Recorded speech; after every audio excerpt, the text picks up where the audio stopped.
বাইয়াতে রিদওয়ান যেমন মানুষের মূল্য বাড়ার জন্য, সাহাবীর মূল্য বাড়ানোর জন্য দলিল, বাইয়াতে রিদওয়ান তেমন উসমানের মূল্য বাড়ানোর জন্য দলিল। আব্দুল্লাহ ইবনে ওমর বলে, আল্লাহর রাসূলকে যখন কাফেররা বাধা দিল, যাইতে দিবে না, সরওয়ারে দু আলম নবী মশওয়ারায় আসলেন। কেউ বলে আবু বকরকে পাঠান। হযরত আয়েশা সিদ্দিকা বললেন, বাবা নরম নরম মানুষ দেওয়া হবে না। কেউ বলে উমররে পাঠান। হযরত উমর বলে, আমি গরম, আমি গেলে মারামারি লেগে যাবে।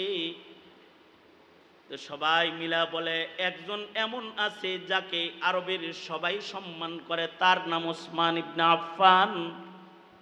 উসমান ইবনে আফফানের জন্য সবচেয়ে বেশি যোগ্য। হযরত উসমান নবীজির প্রতিনিধি হইয়া মক্কায় কথা বলতে গেলেন, আমরা যুদ্ধ করতে আসি নাই, আমরা কিন্তু উমরা করতে আসছি। ভুল বুঝো না। কখনো কখনো কেউ কেউ নেকির কাম করতে যায়, কিন্তু অনেকেই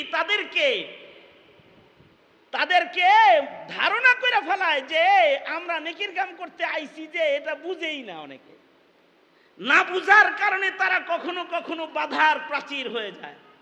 যেমন আল্লাহর রাসূল যাইতেছে উমরা করতে, কিন্তু একদল বুঝমান লোক যাদের খুব আকল, তারাও বাধা প্রাপ্ত, বাধা দেওয়ার জন্য নবীজির পাশে দাঁড়ায় গেছে, নবীজিকে বাধা দিতে নবীজির সামনে দাঁড়ায় গেছে। মনে করেন এই সংগঠন ইসলাহি মাহফিল করতেছে, এইটা অনেকের বাধার প্রাচীর হয়ে দাঁড়ায় গেছে। অনেকের ভালো লাগবে না, কারণ তারা ধারণা করবে যে এ বুঝি আমাগরে নিচে নামাইতে আইছে। আসলে কিন্তু নবী যাইতেছেন তওয়াফ করতে, কিন্তু তাদের ধারণা হলো নবী যাইতেছেন যুদ্ধ করতে। তো হযরত উসমান যখন যায় বললেন, আল্লাহর রাসূল তো যুদ্ধে আসেন নাই, উমরা করতে আইছেন। তাই নাকি?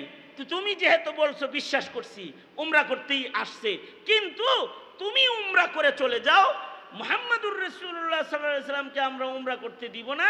এজন্য দিব না যে তিনি উমরা করলে সারা দুনিয়ায় খবর হয়ে যাবে আমরা পরাজিত, আর মুহাম্মদ ইবনে আব্দুল্লাহ বিজয় হয়ে গেছে। তা আমরা এরকম পরাজয়ী হব না।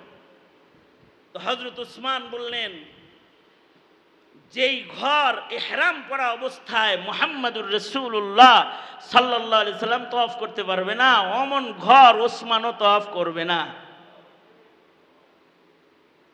তো হযরত উসমান তওয়াফ না করে